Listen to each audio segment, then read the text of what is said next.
Assalamualaikum sahabat ruang belajar, apa kabar semuanya? Semoga sehat selalu.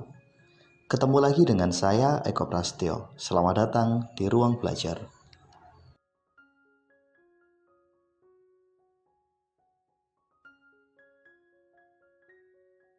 Coba bayangkan ketika kamu berjalan, kemudian terperangkap dalam sebuah jebakan yang membuat kamu nggak bisa pergi kemanapun.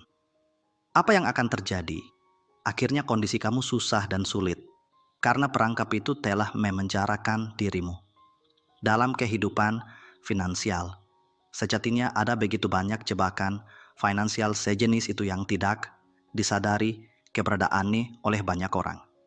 Jebakan finansial inilah yang membuat banyak orang miskin tetap miskin.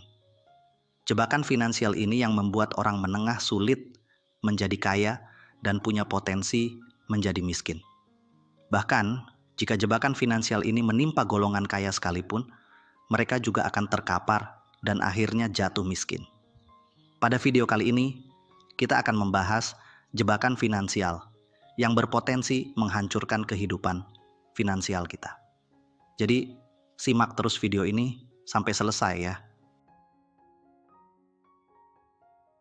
Investasi itu baik, tapi jika dilakukan dengan FOMO, maka inilah jebakan finansial yang tersamar yang bisa membuat kamu terkapar. Kapan kita terjebak dalam FOMO? Ketika berinvestasi. Ketika kamu mengambil keputusan investasi karena ikut-ikutan.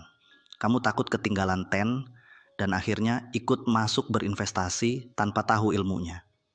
Kamu melakukan investasi karena sekedar ikut teman, ikut lingkungan, atau bahkan ikut tokoh panutan. Jadi, jika kamu berinvestasi dengan model ini, lebih baik tidak.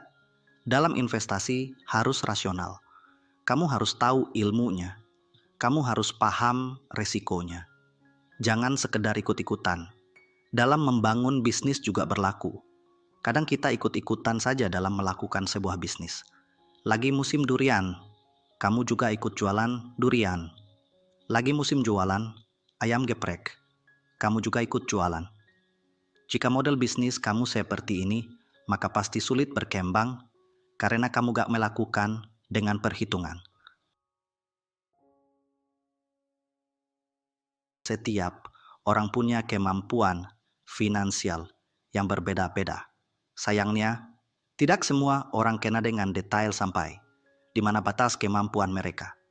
Kondisi ini membuat kamu punya potensi terjebak pada gaya hidup di atas batas kemampuan finansial dirimu.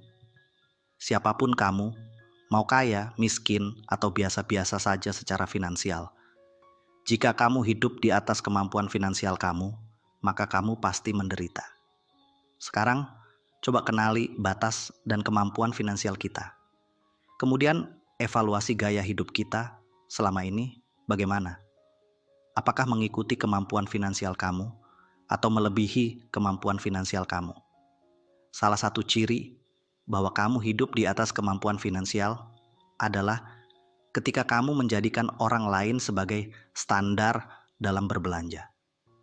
Ketika ingin beli sesuatu, kamu selalu menjadikan apa yang dibeli oleh teman kamu sebagai acuan. Jika teman-teman kamu membelinya, kamu juga ikut beli. Intinya, dalam belanja, standarnya adalah apa yang dibeli orang lain. Bukan bertanya berapa anggaran saya, namun bertanya apa yang dibeli dan dipakai mereka.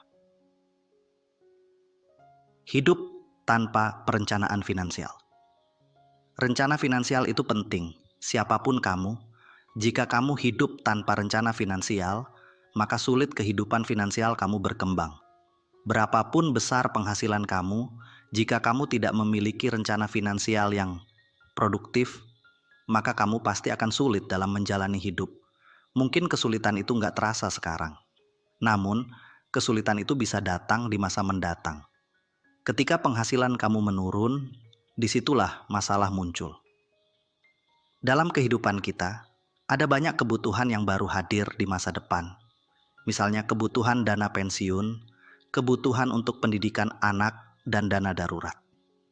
Jika kita tidak merencanakan dan menyiapkan kondisi itu, maka potensi kesulitan dan masalah finansial dapat terjadi di masa mendatang.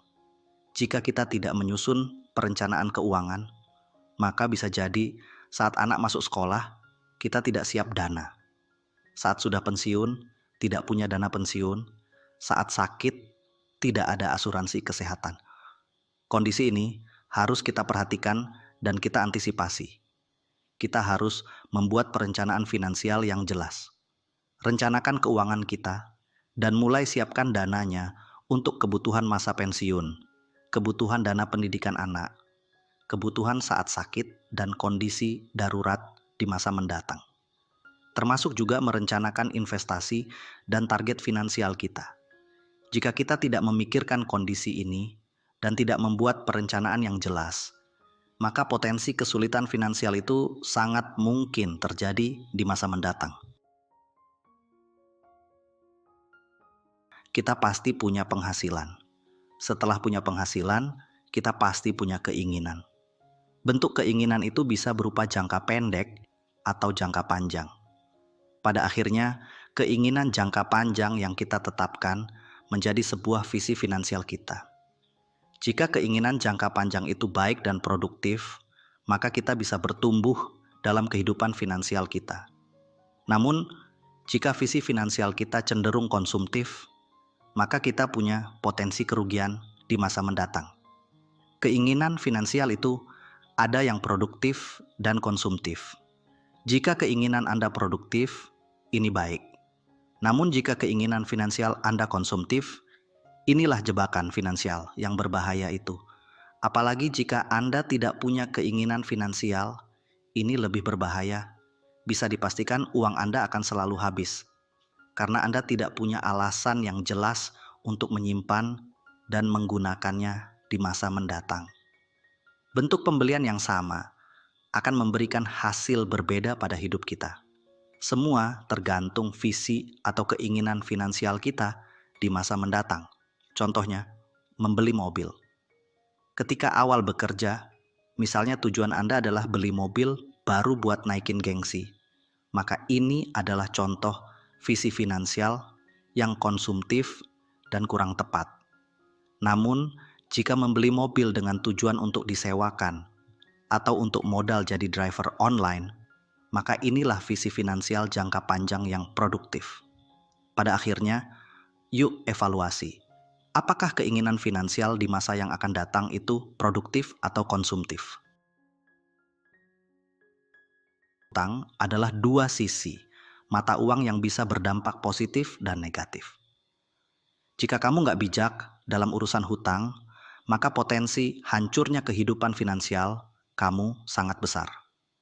Siapapun kamu, mau kaya atau miskin, jika kamu gagal dalam kelola hutang, maka hidup kamu pasti sulit.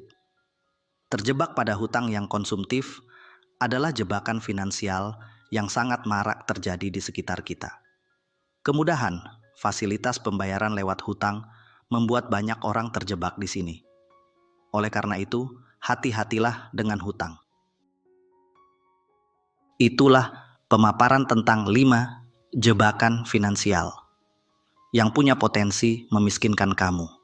Terima kasih sudah menonton, sampai ketemu di video kami berikutnya.